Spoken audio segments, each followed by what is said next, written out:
Halimaw ang G-League team ng Lakers na South Bay Lakers kahapon. Paano ba naman ay dinurog lang naman nila ang Rip City Remix? At ito nga ay sa pangunguna nitong anak ni Lebron na si Bronny James. Paano ba naman ay gumawa ito ng 31 points, 3 assists at 2 steals na may kasama pang 5 3-pointers? Kaya halimaw talaga ang performance nitong anak ni Lebron James.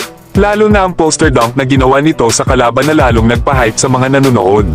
Masasabi talaga na malaki ang future nitong si Bronny James na maging isang mahusay na backup point guard. Samantalang si Quincy Olivari ay maganda rin ang ipinakitang performance, na gumawa rin ito kanina ng 20.7 rebounds at 3 steals, na 3 out of 6 naman ito sa 3-point range. Malaking bagay nga si Quincy Olivari para dito sa Los Angeles Lakers kahit binitawan nila ito sa kanilang 2-way contract. Sa ngayon kasi ay meron pang guards ang Lakers na ginagamit na kapalitan nitong si Austin Reeves. Kaya naman ay nagbigay daan muna ito para kunin ng Lakers si Trey Jemison, isang sentro na backup dito kay Anthony Davis. Pero magkaganon pa man ay pinili pa rin ng G-League team ng Lakers na i-retain sa kanilang kupunan ang rights ni Quincy Olivari, para in case na muling kunin ito ng Lakers sa kanilang 2-way contract next season o di naman kaya ay sa kanilang standard contract ay madali na itong maibalik ng Lakers. Lalo at isa itong sharpshooter at pure na scorer. Pero ang mas impressive din na performance kanina sa South Bay Lakers bukod kana Bronny James at Quincy Olivari, ay itong sila Trey Jemison at Christian Coloco na halimaw pagdating sa paint at sa mga rebounds.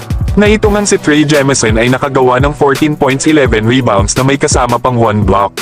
Grabe nga mga idol itong si Trey Jemison, wala ngang magawa sa ilalim ang kanyang mga kabantayan. Kaya naman madali na dito ang makakuha ng mga offensive rebounds na dahilan sa pag-convert nito sa easy 2 points.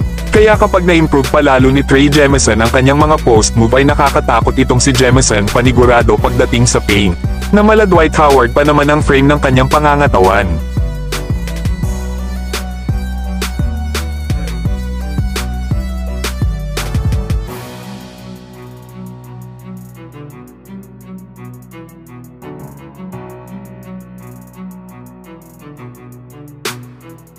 Pero itong si Christian Coloco mga idol ay halimaw naman ang naging performance kanina. Katulad nga ni Trey Jemison ay double-double din ang kanyang naging performance. 16 points, 10 rebounds, 2 steals at 5 blocks lang naman. Kaya grabe ang ginawa nitong si CK10 sa kalaban at ito din ang naging dahilan kung bakit tuluyang nakuha ng South Bay Lakers ang panalo laban sa Rip City Remix. Halos hindi na rin kasi mapigilan ng kalaban ng mga pag-atake na ginagawa ni Christian Coloco.